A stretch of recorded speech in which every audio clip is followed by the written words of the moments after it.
जाम में। क्या कह रहा मैं?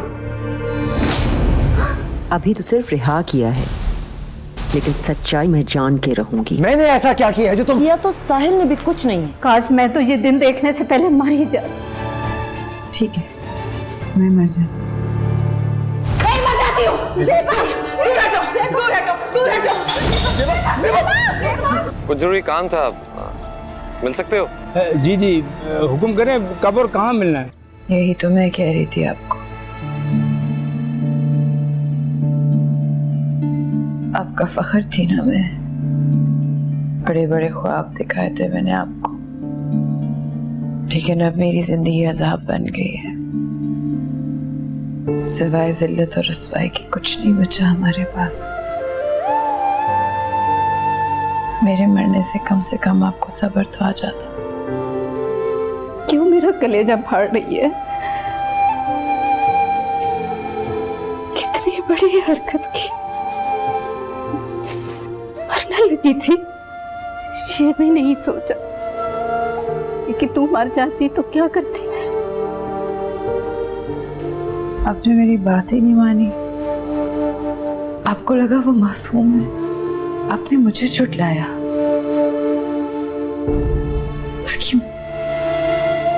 उसकी माँ के कदमों में फेंक दिया मुझे माफी मांगने के लिए। और तो मैं उसी वक्त गई थी। क्या करती है? कुछ समझ नहीं आ रहा था। हम गरीबों की इसी बेबसी का तो फायदा उठाते हैं ये अमीर लोग। अगर आप उसी वक्त मेरा साथ देती, मेरी बात मान लेती, मुझे बुरा भला ना कहती, तो हम कुछ नहीं बिगाड़ सकते। आपकी इस बात को क्या समझूं मैं? आपकी कमजोरी या मुझ पर बेएतमादी? तेरी सच्चाई पर यकीन है मुझे, बल्कि अब तो पूरा यकीन। तूने जिंदगी में न कभी झूठ बोला है, ना अब बोल रही है। तो निकाल दे हर डर खौफ अपने दिल से। डट जाए मेरे साथ, लड़ जाए दौलतमंदों की झूठी दुनिया से,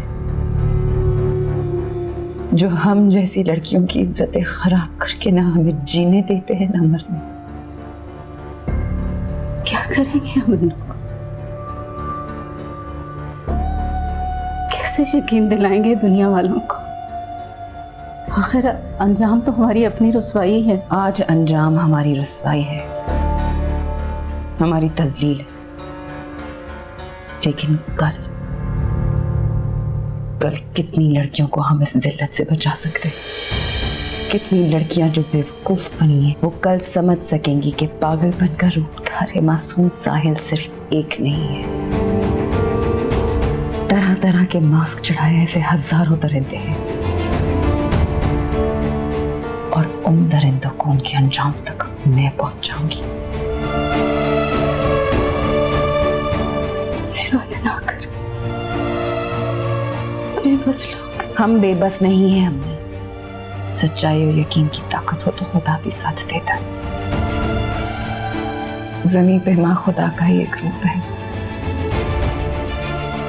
इसलिए तो माँ के कदमों के नीचे जन्नत है। और मुझे मेरी माँ का साथ चाहिए। बताएं, आप देंगी मेरा साथ?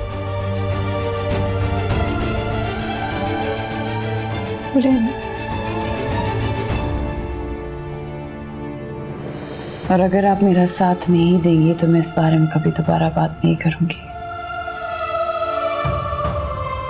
भुला दूंगी कि मेरे साथ कुछ हुआ था।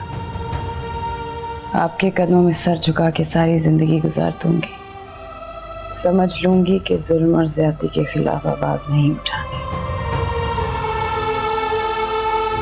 मान लूंगी कि बुराई की ताकत ज्यादा है और बढ़ती चली जाएगी।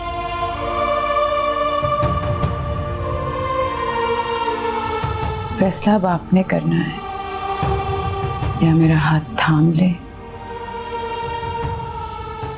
या मुझे ठुकरा दे।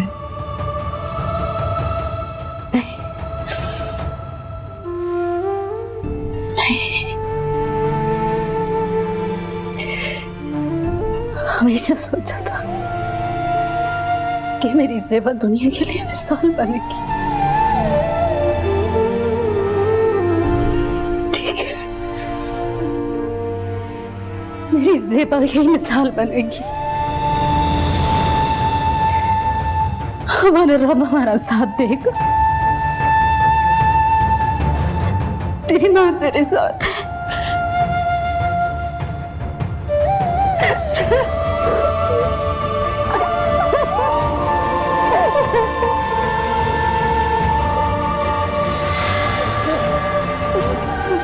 इसका मतलब ये दोनों वहां फिर जाएंगी।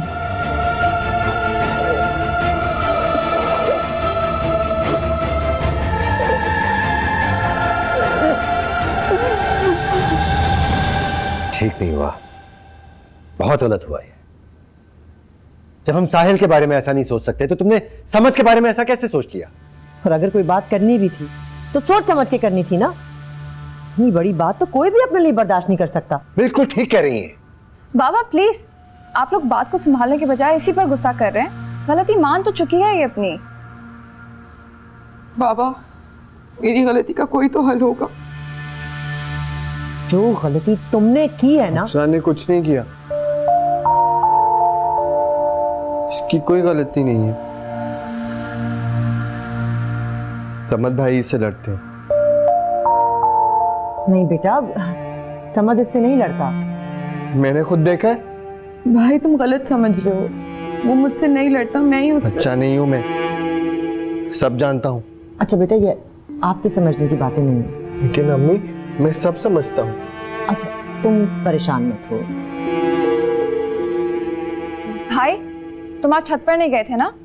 परिंदों को बाजरा भी नहीं दिया था। कब से भूखे होंगे। चले? हाँ शाबाश, जा।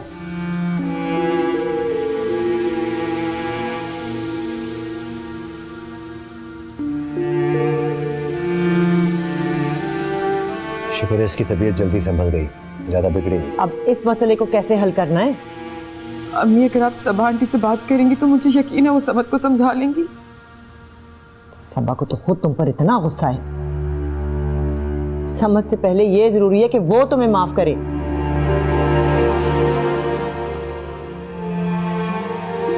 बहुत गलत किया तुमने।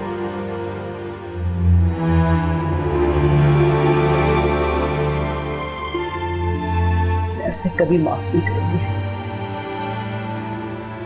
उसने अंगूठी समद के मुंह पे मार कर उसकी नहीं, मेरी भी बेइज्जती की। एक बार फिर सोच समझ कर फैसला कर लो। फैसला उस दिन समझ सुना के आ चुका है। और नादिया, उसने अगर आकर पुरानी दोस्ती का वास्ता दिया तो?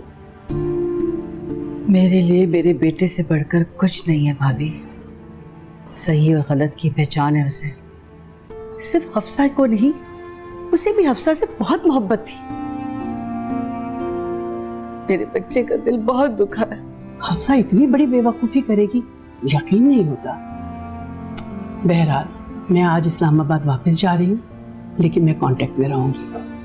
और तुम दोनों जज्बात से नहीं, दिमाग से सोचकर फैसला करना। अल्लाह बेहतर करेगा। लेकिन अम्मी को यकीन हो गया, ज़ेबा फिर से अम्मी को बेवकूफ बना रही है। हाशिम, हाँ तो ये बताने के लिए फोन किया तूने मुझे? हाँ, यही बताने के लिए कॉल की थी। मैं बहुत परेशान हूँ। और मैं मजीद परेशान नहीं होना चाहता, समझी? और अम्मा को भी सख्ती से मना कर दिया मैंने कि ख़त्म कर दें हर बात। अब किसी और के मुंह से मैं कुछ सुनना नहीं चाहता हूँ। तो तुम मुझ पर क्यों नाराज हो रहे हो? मैं तो तुम्हें अम्मी और ज़ेबा की बात बता रही थी। अब वो फिर से वहाँ जाएगी और एक नया अजाब खड़ा हो जाएगा। हाँ तो भबाड़ में जाए सब, जिसको जो करना है वो करे मेरी बला से।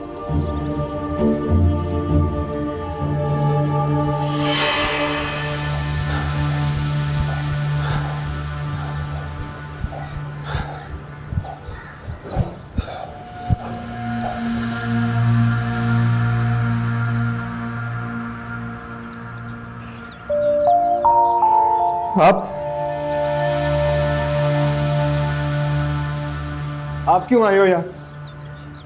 अम्मी, बाबा और हफ्सा घर पे नहीं है। और हफ्सा आपसे ना बहुत प्यार करती है।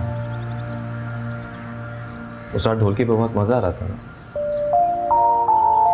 हाँ, हाथ हो रहा था, लेकिन अब सेवा की वजह से सब कुछ खराब हो गया, ये कहना चाहते हो ना? सब ठीक हो जाएगा। वैसे उस रात मैं कॉफी पीने लॉन में गया था।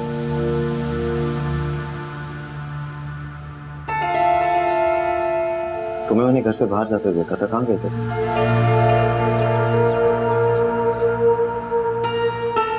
मैं हाँ, तुम कहाँ गए थे और क्यों गए थे? मैं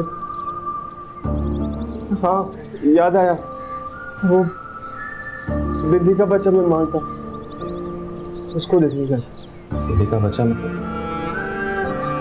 वो बिल्ली का बच्चा मेरे कमरे के पीछे मिला था ना, उसकी पैर पे चोट लग गई थी, मैंने पट्टी भी की थी उसे। तो क्या, उसकी रोने की आवाजें आ रही थी, मैं भाग कर गया बाहर, लेकिन वो वहां नहीं था, लेकिन रोए जा रहा था, रोए जा रहा था, रोए जा रहा था।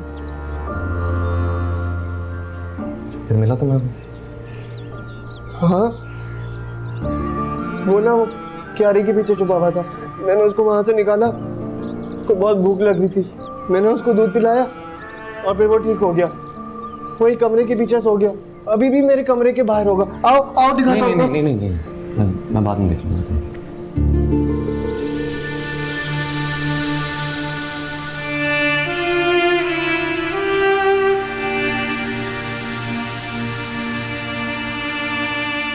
हफ्सा के बारे में तो पूछा ही नहीं,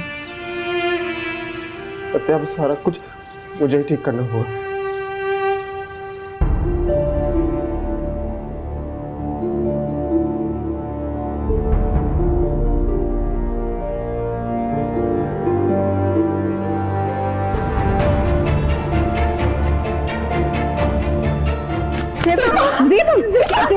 मेरे साथ जो जुल्म हुआ है उसका हिसाब मैं लेके रहूंगी, याद आ गया तब।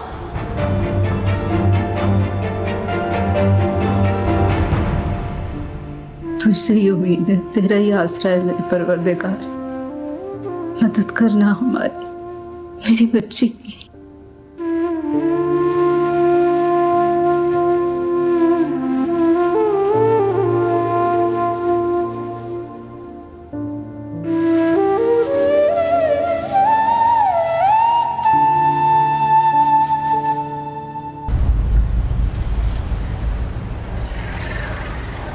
सलाम साहब।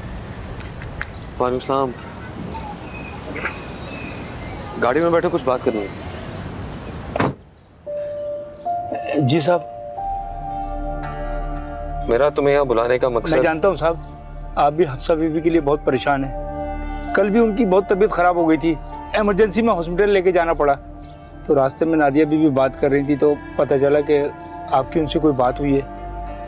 मैं हाथ जोड़ता हूँ, आप छोड़ दें, जाने दें। जिंदगी में तो ऊंच नीच होती रहती है। आप अभी चले मेरे साथ। मैंने यहाँ तुम्हें हफ्सा के बारे में बात करने के लिए नहीं बुलाया। जी, हफ्सा बीवी के बारे में नहीं तो फिर? तुम जानते हो सेवा कहाँ रहती है?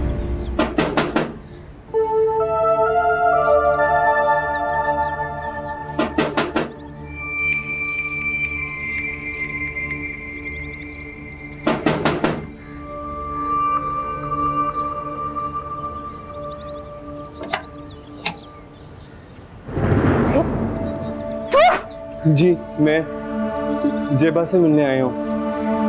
कहाँ है जेबा? रुक, कहाँ जा रहे तू? जेबा, निकल हमारे घर से।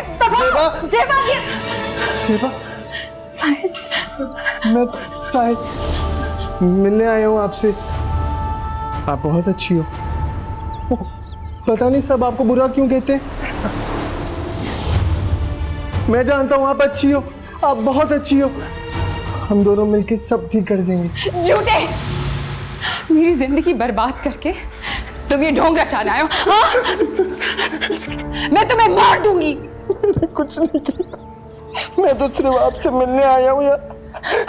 आपने कहा था कि आप मेरी दोस्त हो, शादी करोगी मुझसे? बोलो। इससे बेहतर है कि मैं मर जाऊं। लेकिन जानती हो साहिल, मैं तुम्हें मार के मारूंगी। क्या समझता अपने आप को? मार डाल इसको। घटिया इंसान, बेरूपी है। झूठ बोलते हो तो बताओ सबको सच। मार दो इसको। देवा क्या हो गया तुझे? होश में मर जाएगा ये। अच्छा होता मर जाता तो। किसी को मुंह दिखाने के लायक नहीं छोड़ा इसने। मेरी मासूम बच्ची की जिंदगी बर्बाद कर दी इस पागल ने। पागल तू हो गई है, बीमार है ये। बीमार नहीं है ये, तमाशा करता है। तू निकल यहाँ से, तू जा, तू जा, निकल। परो देवा रुक।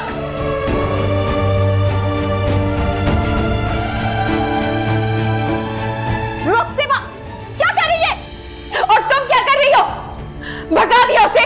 हाँ तो अपने पागलपन में जान से मार देगी उसे। उसके कत्ल के इल्जाम में सारी जिंदगी हम जेल में सड़ते रहेंगे। और अम्मी, तेरा भी दिमाग खराब हो गया इसकी बातों में आकर। ऐसे लेंगे इंसाफ?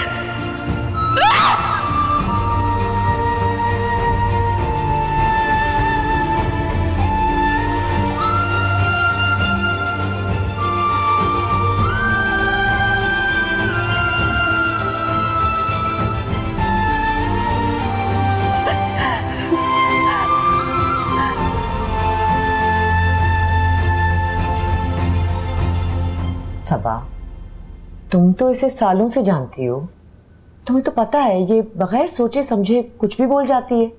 बात सिर्फ बोलने की नहीं है नादिया, इसके दिल में समझ के ऐसा कुछ भी नहीं है मेरे दिल में। देख रही है ना इसकी हालत। असल में इसकी सारी जिंदगी के लिए सबक होना चाहिए कि सारी जिंदगी इस तरह गलतियां कर करके नहीं गुजार सकती। रिश्तों का मान क्या है, तकद्दुस और भरोसा कैसे कायम रखना है, समझना होगा ना बेटा। समझ गई हूँ मैं, बस आप एक दफा समद को बुला दे, मैं माफी मांगना चाहती हूँ।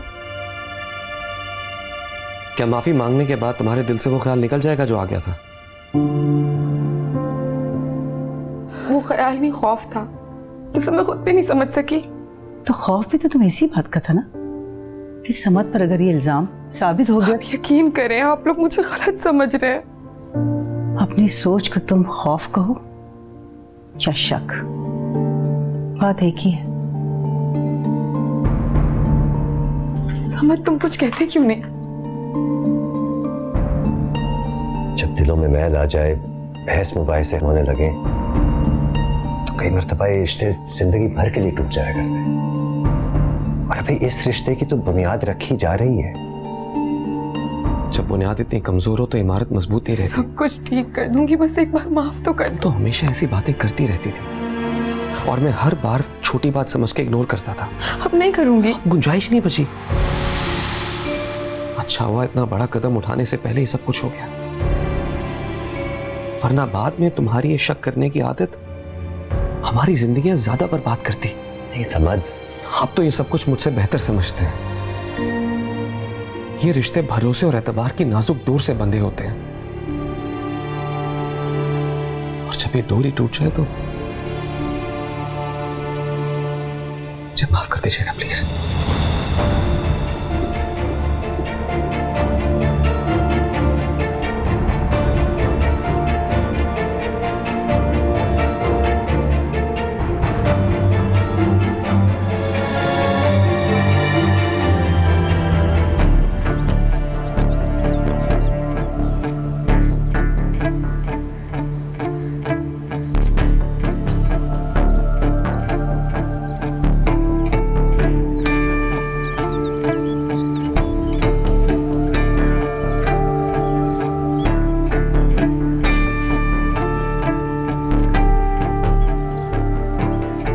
ज़ेबा को तो सिर्फ मेरा गुस्सा नजर आता है, उसके बेजे में बात ही नहीं घुसती। अम्मा तू समझाना उसे कह कि जो कुछ भी हुआ इसे भूल जाए, मिट्टी डाले। इन पैसे वालों से टक्कर लेगी ना तो हमें कहीं का नहीं छोड़ेंगे ये लोग। इस बात पे तो मेरी भी नहीं मानेगी हाशिम। वो तेरी तो लाडली है, जाके समझा अपनी लाडली को, और अगर ना माने तो जान से मार देना। इस मुसीबत में फंस गए हम लोग। यही तो मैं कह रहा हूँ अम्मा, किस मुसीबत में फंस गए हम लोग। एक तरफ रिश्तेदारी और दूसरी तरफ ये रिश्ता जो मेरे लिए अजाब बन गया है। और तू जानती है ना, उनके दामाद ने सबसे पहले मुझ पे इल्जाम धर दिया था। अगर बात और आगे बढ़ी ना, बाकी कसम सबसे पहले तेरे बेटे को फंसाएंगे वो लोग। नहीं नहीं, सुबह जाते ही मैं उनको रोक दूंगी और कहूंगी कि बस अब आगे कुछ हुआ ना तो उनसे मिलना जुलना बल्कि जीना मरना सब खत्म हो जाएगा। नहीं अम्मा, कल नहीं, तू आज ही जा। मना ले ज़ेबा को, मना ले।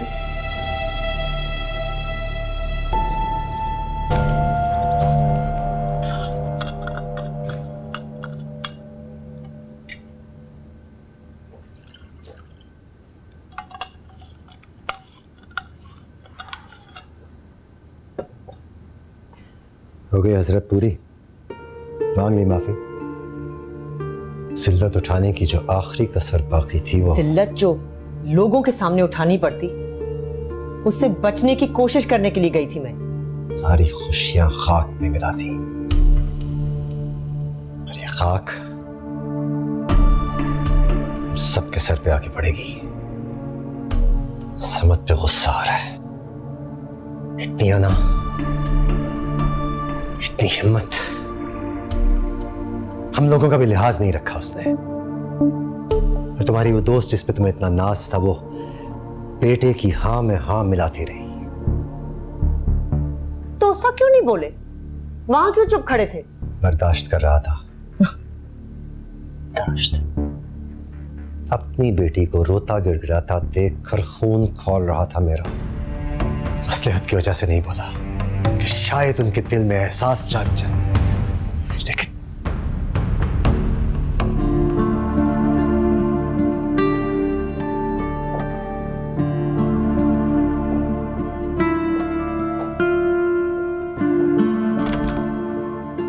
एहसास खत्म हो चुका है समद भाई के दिल से। शर्म आती है शख्स को भाई बोलते हुए भी। मुझे सुकून नहीं मिल रहा। कैसे सब कुछ ठीक करूं मैं? तुम सब ठीक करने ही गई थी अफसा। क्या तुम्हें नहीं लगता कि समद भाई उन सारे वादों से पीछे हट रहे हैं जो उन्होंने तुम्हारे साथ किए थे? तुम्हें गिल्ट में रहने की जरूरत नहीं है। संभालो खुद को, मजबूत रहो। काश इतना आसान होता है सब मेरे लिए, मगर मुझसे नहीं हो पा रहा। मोहब्बत की है मैंने समझ से,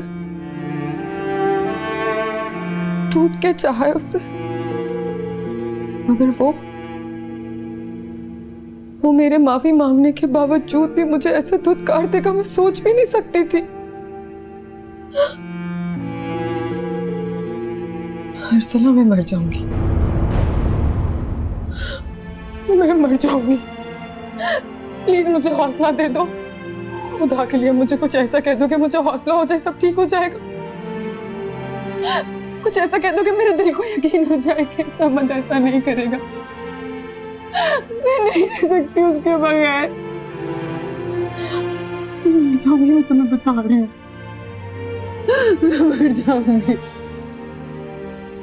मर जाऊंगी उसके बगैर।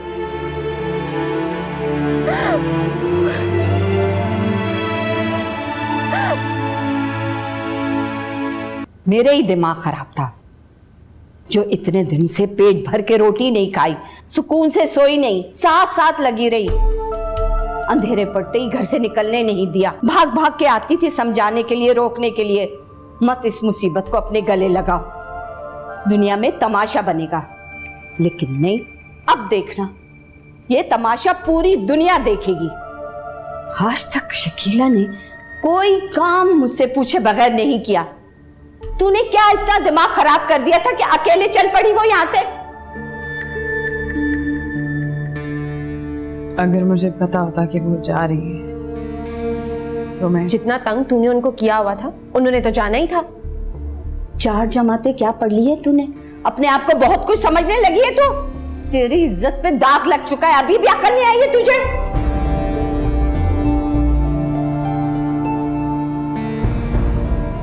क्या हुआ अम्मा? जो होना था वो हो गया।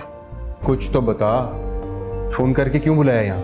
हिम्मत नहीं पड़ रही थी इस वक्त अकेले जाने की, इसलिए फोन करके बुलाया तुझे मैंने। चची कहाँ है? तेरी चची बहुत बहादुर हो गई है, उन बंगलों वालों से अकेले लड़ने चली गई है वो। सत्यानाश। हाशिम, अब हमें इनके मामलात में बिल्कुल नहीं पड़ना, इन लोगों का बेड़ा गर्क होता है। हमारा कोई ताल्लुक नहीं है इनसे। हाशिम, बताओ ताई अम्मी को, उस रात तुमने जिद की थी मिलने की, मैंने मना किया था लेकिन तुम बेचैन हो रहे थे मुझे देखने के लिए, याद है?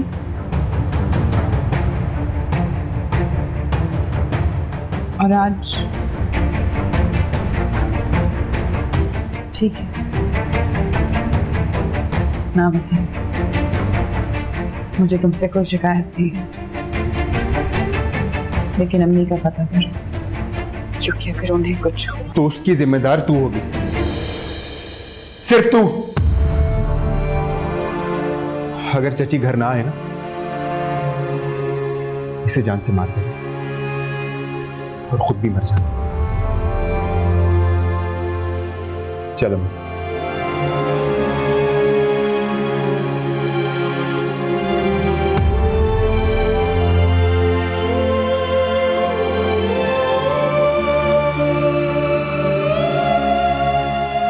तुमसे कोई गलती हो गई? आप ऐसा क्यों कह रही? हालत तो देखो अपनी, गुमसुम रहते हो, परेशान रहते हो। जब से उस लड़की की वजह से हालात बदले, तुम बिल्कुल बदल के रह गए। मेरे पहले वाले समझ तो रहे ही नहीं हो। ऐसा कुछ नहीं है भाई। हफ्सा के लिए देखो बेटा, तुम जो भी फैसला करो उस पर कायम रहना। कहीं ऐसा ना हो कि आगे जाके तुम्हें कोई भी पछतावा हो और उसकी वजह से तुम्हें कोई परेशानी हो। मैं तुम्हारी परेशानी नहीं देख सकती, इसलिए अभी भी वक्त है। अगर तुम कहो तो मैं नादिया नहीं नहीं, तो फिर अपने आप को संभालो, तुम मेरी मजबूती हो। आई एम सॉरी, मेरी वजह से आप परेशान हैं।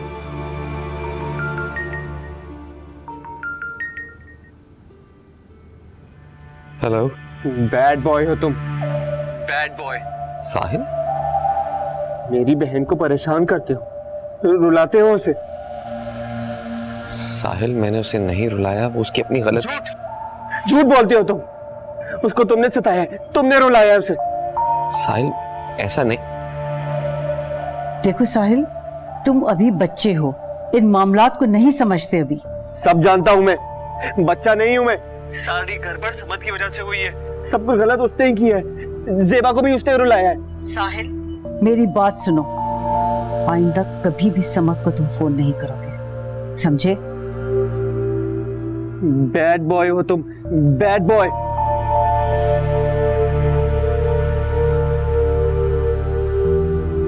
समझ इज अ बैड बॉय। क्या कह रहा था? यही कि सब कुछ समझ ने किया है। हफ्सा को यहाँ तक कि जेबा को भी तुमने रुलाया। ये जरूर हफ्सा ने उसको कहा है। हैरत हो रही है मुझे उस लड़की के ऊपर, एक बच्चे को बीच में डाल दिया।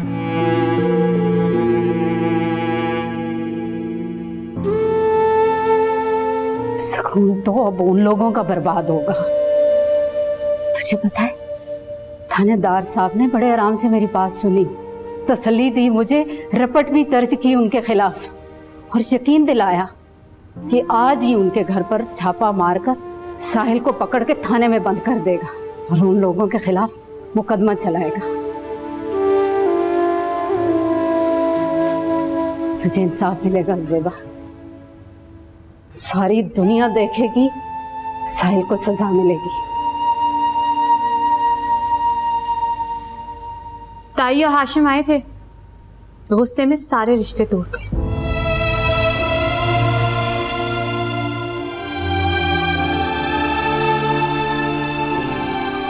मेरी बच्ची को इंसाफ मिल जाए,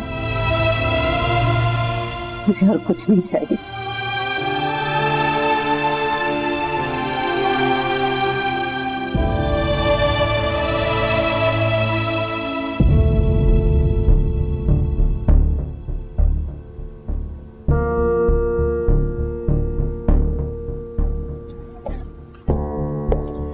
आता है।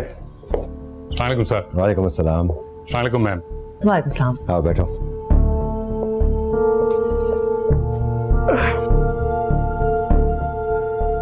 बेवक्त तकलीफ के लिए माजरत ख्वाह हूं सर। क्या करता सर, मजबूरी है। कोई जरूरी बात? जी सर। आपकी एक मुलाजिमा है शकीला बीबी। है नहीं? ठीक। जी जी सर। सर उसने आपके बेटे साहिल के खिलाफ रिपोर्ट लिखवाई है। What? और तुम वो रिपोर्ट लिख के यहाँ आ गए? सर यकीन माने मैं रिपोर्ट नहीं लिखता, लेकिन अफसराने बाला की मौजूदगी की वजह से मुझे रिपोर्ट लिखना पड़ी। ठीक है, लेकिन कंप्लेंट है क्या? सर उसके मुताबिक आपके बेटे साहिल ने जेबा के साथ झूठ बोल रही है वो, इल्जाम लगा रही है मेरे बेटे पे। मुझे पता है सर, मैं कई सालों से आपको और आपके बेटे, मुझे लगता है कि साहिल की तबीयत में कुछ बेहतरी नहीं आई।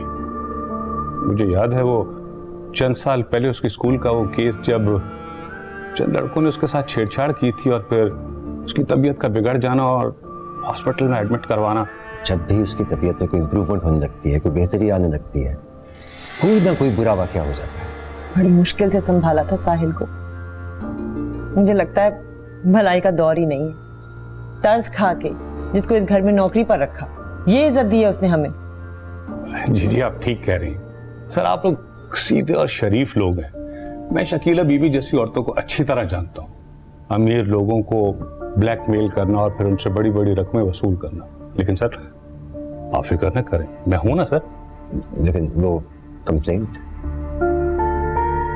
सर वो कंप्लेन ऑफिशियल डॉक्यूमेंट्स पे नहीं आई और आएगी भी नहीं।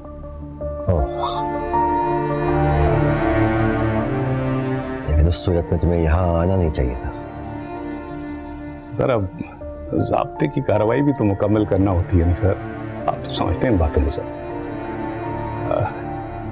मुझे इजाजत है सर। ठीक है। Thank you sir.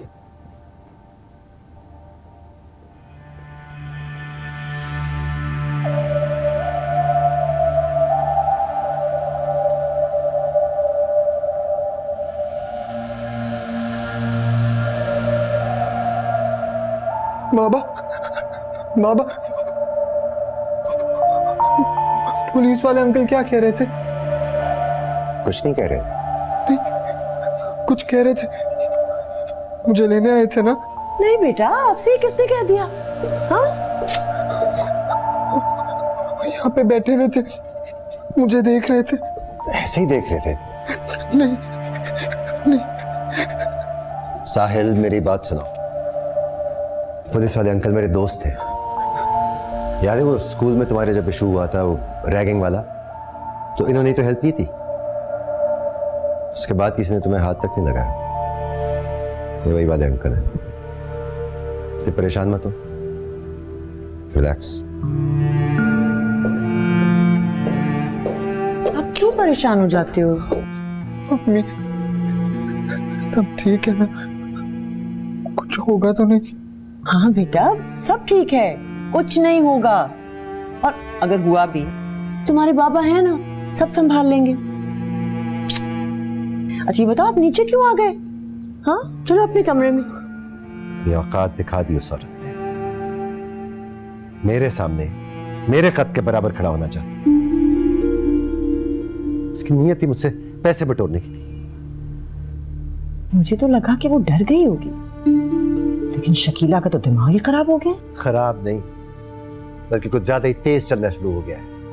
जो भोले भाले मासूम चेहरे होते हैं ना, इनके पीछे शैतानियत छुपी होती है। मैंने कहा था ना, उन्हें छोड़ के तुमने बहुत बड़ी गलती की है। अब पहुंच गई रिपोर्ट करवाने, हमें प्रेशर में डालने के लिए। वो जानती नहीं है जिस इंसान का उसने इंतखाब किया है ना, जानती नहीं मुझे, मैं तो उसका वो हाल करूंगा। अब खुदा के लिए तुम कुछ मत कर। अच्छा ठीक है, सुन लिया है। मुझसे ऐसे क्यों बात कर रहे हो? क्योंकि तुम्हारी वजह से। क्या? मेरी वजह से क्या? कुछ नहीं, मैं इस मौजू पे बात ही नहीं करना चाहता। पुलिस रिपोर्ट वाली बात इस घर की चार दीवारी से बाहर नहीं जानी चाहिए, किसी को पता ना चले।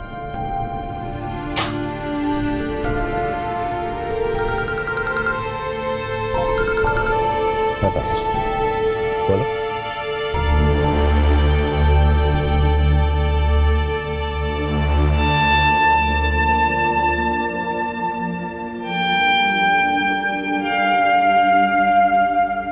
क्यों इस तरह से बेचैन खड़ी है? तुझे देखकर मुझे परेशानी हो रही है। बेटा बैठ जाओ। सुकून मुझे तब तक नहीं आएगा जब तक हम वहां जाके देख नहीं लेंगे अपनी आंखों से कि क्या हो रहा है। ठीक है, चलें आप मेरे साथ। कहाँ? उसके घर। मुझे देखनी है उसके हाथों में लगी हथकड़ी कैसी लगती है, मुझे देखनी है। बेटा इस वक्त तो घर पर उसका बाप भी। हाँ तो अच्छा है ना, उसका बाप भी वहां होगा।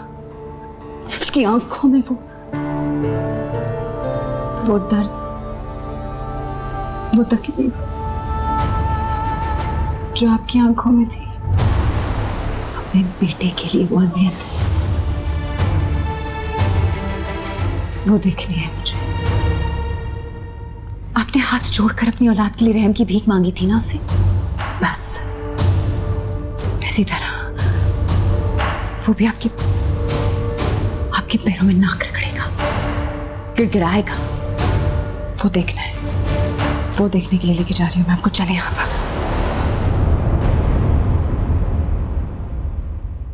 आस लगी सांस पे